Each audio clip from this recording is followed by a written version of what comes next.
watching Boom Bust, and these are some of the stories that we're tracking for you today. First up, I sat down with American economist and Boom Bust favorite, Dr. Paul Craig Roberts. Now, Dr. Roberts and I spoke about the economic implications of the current conflict in Ukraine, along with the challenges facing America's middle class today. You won't want to miss my interview with him. Plus, General Motors CEO Mary Barra tells lawmakers on the Hill Tuesday that she's still working to get to the bottom of how her company botched an ignition switch recall. The mishap is not doing any favors for GM's bottom line, that's for sure, and we're going to tell you all about it coming right up. Then Edward Harrison and I are talking about Cuba and today's big deal. Now, Cuba is looking to draw more foreign investors, but it's not for the faint of heart. No, not at all. You won't want to miss a moment, and it all starts right now.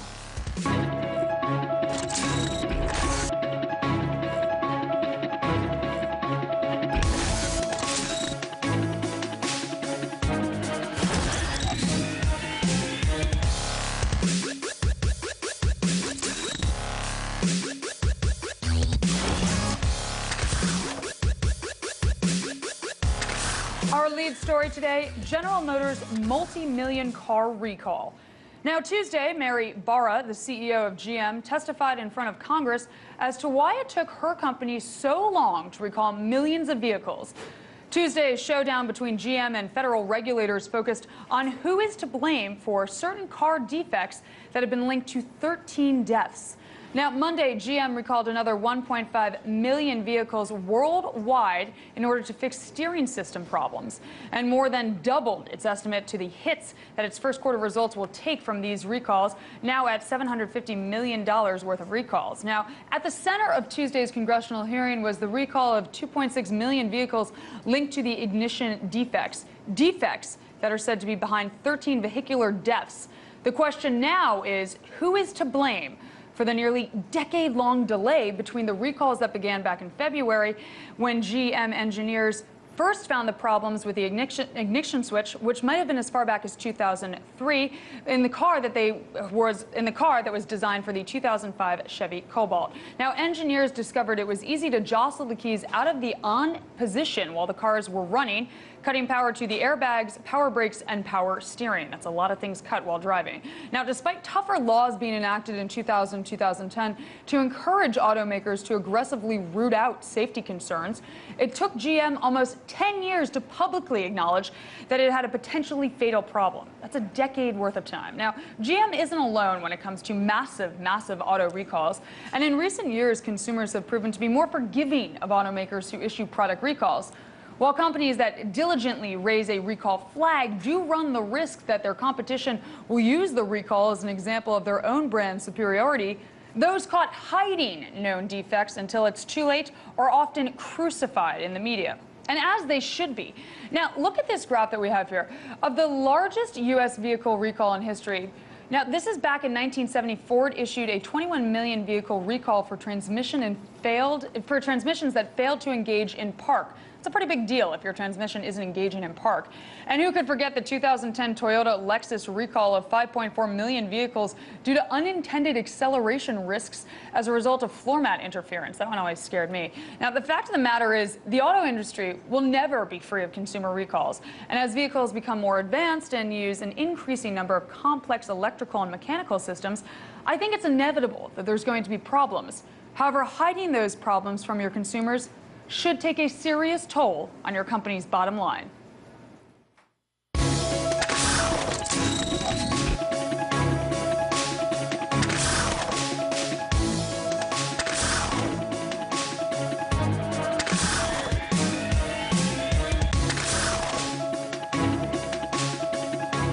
American economist Paul Craig Roberts is back.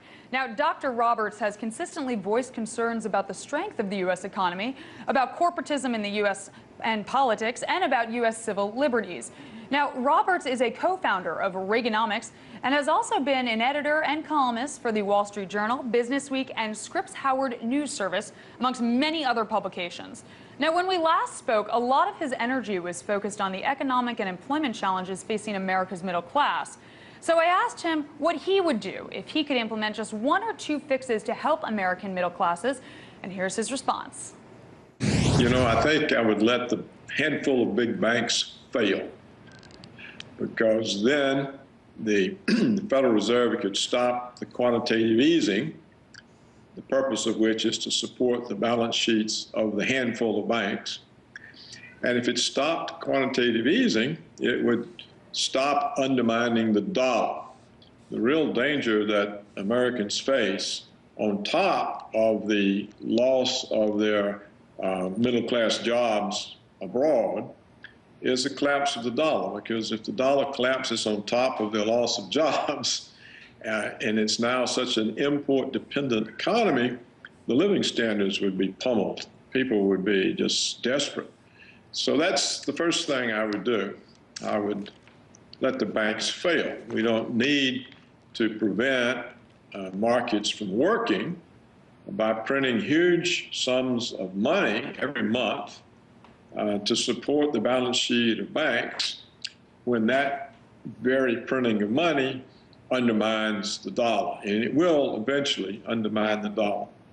The other thing I think I would do is to change the way U.S. corporations are taxed. I would force them away from offshoring by taxing them on the basis of where they produce their product.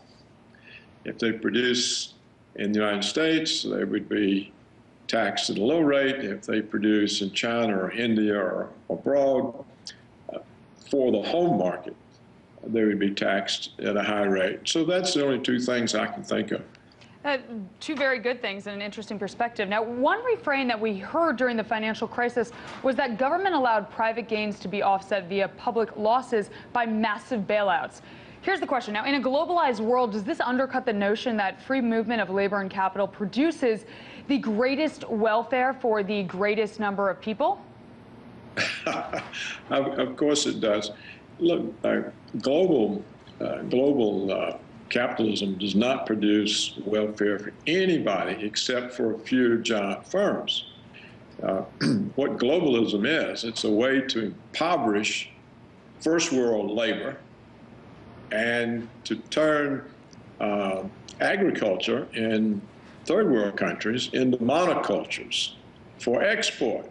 And so you destroy the self-sufficiency of peoples and the less developed economies, and you destroy the self-efficiency of the workforce in the developed economies. And the only gainers are a few big banks and a few big corporations. And there's absolutely no reason that the economy should be run for the benefit of a handful of mega-rich banks and corporations. Now, what about dealing with wages directly? Now, for example, a recent guest that we had on the program, Scott Sumner, he said that he supports wage subsidies as a way to deal with low wage growth and unemployment, and others support having government create buffer stocks, that's just a term, buffer stocks of jobs instead of unemployment benefits.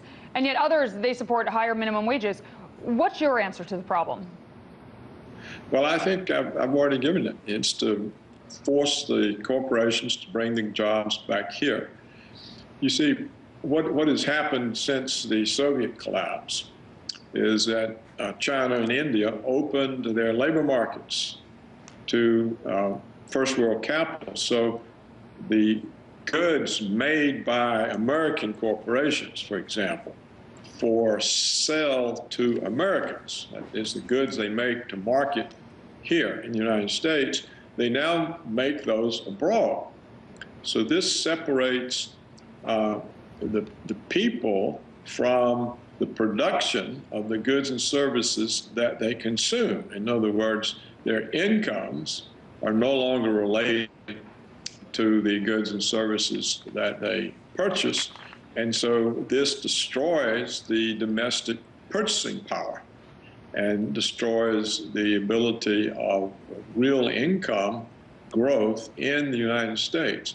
So this has to be altered dramatically, or else the United States is going to become an undeveloped country. You're not a developed country when you can't make anything. And when you hire all your engineers and researchers and designers abroad. So the United States has been on the path now for 15 years, maybe longer, of becoming a third world country. And so the notion that it's some kind of a superpower is a joke. You know, it doesn't have an economy. There's been no income growth for the vast bulk of the people for years. That's a scary thought for many Americans. I'm going to ask you, just kind of to sum it all up, what's your forecast for the American economy in 2014? I think this year it will turn down further. They try to spin all the bad news and turn it into good news. They can always take some poor indicator and say, oh, look how good things are. I think that's going to run out on them this year. It could go on another year. Another difficulty is the dollar itself. You know, the only way they can now keep the dollar's value up is by manipulating the price of gold. You know, they drive down the price of gold by selling futures contracts, which trigger stop-loss orders, margin calls. So every time gold starts up, they start hitting it with lots of naked short selling in the paper gold market. Well, I think that they're running out of the ability to do this. People are catching on, as well as just the gold stocks available in the United States or anywhere in the West have rapidly diminished.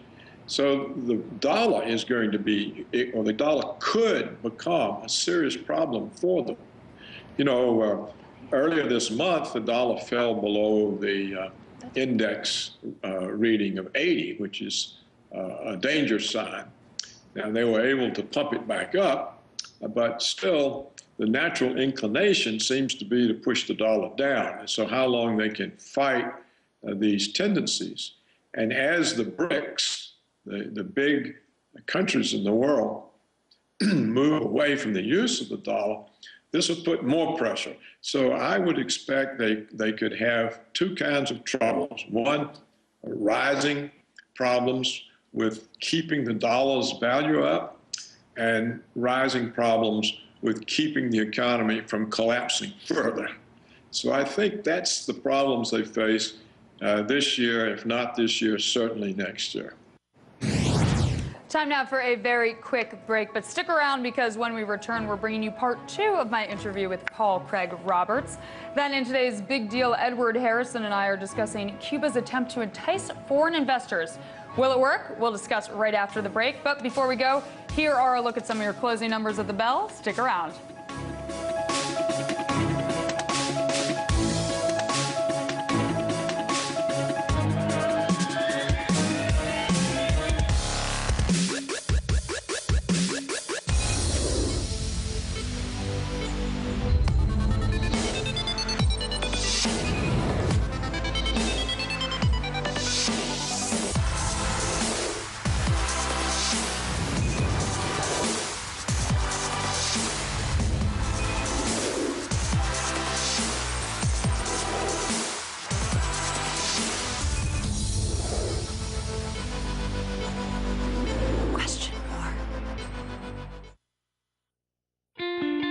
What are your thoughts on what's been going on in Washington? Well, it's a mess, Larry. I mean, the whole country is being scoffed at and laughed at. Enough is enough.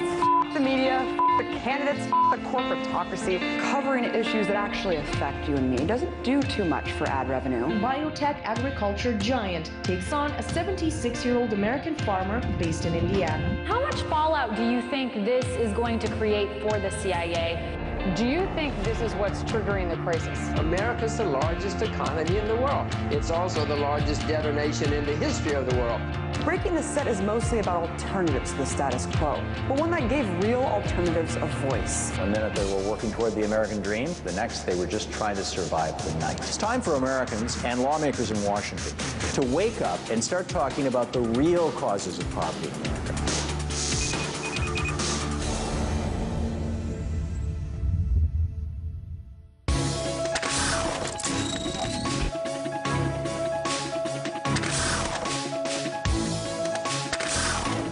We're back now with Paul Craig Roberts. Now, the second half of our interview was dominated by Ukraine because Dr. Roberts recently wrote a scathing article about what he deems to be the looting of Western Ukraine. Now, in our interview, he gave full voice to the ideas behind that article and then some. And I first asked him to explain why an IMF loan agreement is Western looting if Ukraine is getting a bailout to support economic reforms. Take a look at what he had to say. Well, they're not getting a bailout. You see, what IMF loans do, in fact, Ukraine will never see a dollar of that money. What the IMF will do, it will take the money and give it to the private banks who are the creditors of Ukraine. So the IMF says, okay, Ukrainian government, we're going to pay off these banks for you. So the banks then write down their loans to the banks, to Ukraine, by the amount that the IMF gives them. And then the IMF tells Ukraine, okay, now to pay us back, so that you'd be able to pay us back, this is what you have to do. You have to cut old age pensions. They're talking about cutting them by 50%. You have to cut social services. You have to cut all the subsidies to consumers, such as the 50% subsidy of the natural gas price. You have to lay off X amount of government workers. You have to sell state-owned assets to private companies in order to get more money to pay us off. And then what happens is the big Western companies go into Ukraine, they buy up the industries. American agribusiness will end up with the Ukrainian farmland, and the country simply is owned by foreigners. This is the way the IMF plans always work. The first thing you do is Western banks get some poor government so indebted that it can't pay, and yet it can't default because its credit rating collapses, and it's now dependent on this flow of outside money. So the private banks get the country indebted, and then the country can't pay, so in comes the IMF, and that's the procedure I described. It always works this way. No country has ever benefited from an IMF loan. Now, Latvia also received an IMF loan under conditions of austerity, and GDP plunged and unemployment as well. That skyrocketed. Now, many people emigrated, but as difficult as this period was economically, some observers are now saying that Latvia represents a model in Eastern Europe, and now they're a part of the EU. So here's the question, is Latvia a model here or not? What do you think, Paul? Yeah, it's a model of why you should never join the EU and never take an IMF loan. Latvia is a good model of that. Look, we've got Russian people here who had to flee the lack of any jobs or opportunity. There were Russians who lived in Latvia. They were Russian people, but it was all, in a sense, part of the Soviet Union, so they were there. And consequence of this IMF is their life was restored. They're here now. There you go. Now, there you go. I want to ask you, in 5 years, where do you see the Ukrainian political economy? Oh, you know, it's not even clear that the breakup of the Ukraine is over. You know, it really consists of two different countries. You know, a large part of what is currently Ukraine is former Russian territories that various Communist Party leaders stuck into Ukraine. You know, Lenin stuck a lot of eastern and southern Ukraine were former Russian provinces. And of course, Khrushchev stuck Crimea in. Well, Crimea is departed, but you've got a lot of the eastern and southern part of Ukraine, which are essentially Russian territories. They speak Russian, they're Russian peoples. And if this stooge government that the Obama regime has installed in Kiev continues its aggressive words and deeds against the Russians living in Ukraine, I think you'll see more of the country break away. So we don't even know to what extent, in fact, there's no elected government in Ukraine. It's a stooge government imposed by Washington. So until they have an elected government and we see what its behavior is, we can't even assume that the Ukraine is a coherent entity. Paul, are you afraid that military confrontation or civil war even could be potential outcomes in Ukraine? I think that the Ukraine is very dangerous because of the recklessness on the part of the United States. You know, for the United States to go into a territory that for 200 years was part of Russia, had Russia's Black Sea naval base. The people in Ukraine have relatives in Russia, Russians have relatives in Ukraine, and for the Obama regime to go in there and tear up this relationship, install a stooge government with the intention of having the Russians kicked out of their Black Sea naval base and with the intention of putting missile bases on the Ukrainian border with Russia. This is reckless. This takes a direct strategic threat to a major military power. Russia is not Iraq. It's not Libya. It's not Syria. So I think it's extremely dangerous. I don't think a civil war will occur in Ukraine if we can believe Putin. He said that if they mistreat the Russian populations, in goes the Russian army. Well, of course, the Russian army goes in, there's nothing Ukraine can do about it, or for that matter, anybody else.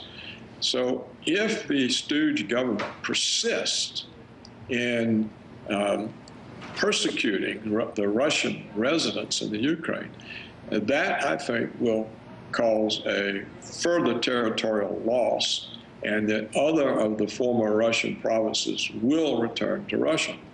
Now, whether the West, whether NATO and the United States would try to intervene, it would be an act of madness, but of course they consistently show bad judgment. What is the point of antagonizing Russia by taking a direct strategic threat to its backyard? There's no reason to do that. And so when you have this type of recklessness in the West, and supported by the media, supported by the NATO puppet states, this is a very dangerous situation. So, Paul, I want to end with this question. What, in your opinion, would be the right response by the West to help reduce corruption, institute reforms, and support a democratic and economically prosperous Ukraine? Look, the West is as corrupt as anybody. And the whole purpose is, you know, the economic purpose, apart from the political purpose I just discussed. The economic purpose is to loot Ukraine. They're not interested in a prosperous Ukraine. Who has ever prospered from an IMF? You know, we just had recently the report issued by the EU itself, by the European Union itself, that there was enormous corruption throughout the EU, and that the losses from this corruption was equal to the gross domestic product of Ukraine. Wow. So what are you talking about free of corruption? I mean, the United States government's totally corrupt. The whole economic policy is run for a handful of banks. That was Dr. Paul Craig Roberts. Time now for today's Big Deal.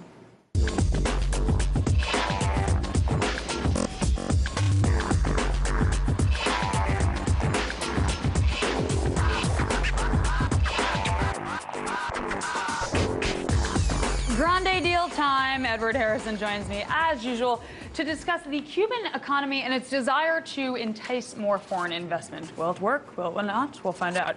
Now, yes, the Cuban government has approved an international investment law aimed to expand the island's struggling economy. Now, Cuban government officials say that they need to grow the economy by 7% per year. However, last year it only grew 2.7%. Now, of course, this is only the latest move in a series of post-Cold War initiatives to move the Cuban economy away from central planning and towards a more market-oriented approach. So, Ed, what's happening here in Cuba, and why have they decided to, you know, kind of entice foreign investment now in the country? Well, their economy is doing poorly, and so they finally decided that now is a good time with the transition, right, to open it up. I mean, there could be the fact that the United States could get in there at some point. It seems like perhaps in the near future there might be something there, but ultimately, you know, the Cuban economy is going nowhere. It's stalled. And they really need to shake things up, and in order to do that, they need foreign investment. Now, what does this law kind of allow investors to do, and will the government have any hand in how they will invest? But before, foreign companies, they'll now, they only were able to have a minority stake. Now they can have up to 100% ownership stake in companies. So that's a good thing. The second thing is that if they have joint ventures, then the profits that they have from those joint ventures will be taxed at 15% instead of 30%. And then most investors are going to be exempt from paying that tax for at least 8 years. That would allow, the the transfer of fees, profits, dividends, etc., out of the island without having to pay an additional tax. And remember the whole problem with Apple in terms of repatriating their taxes back and so forth. So there's no additional tax to that.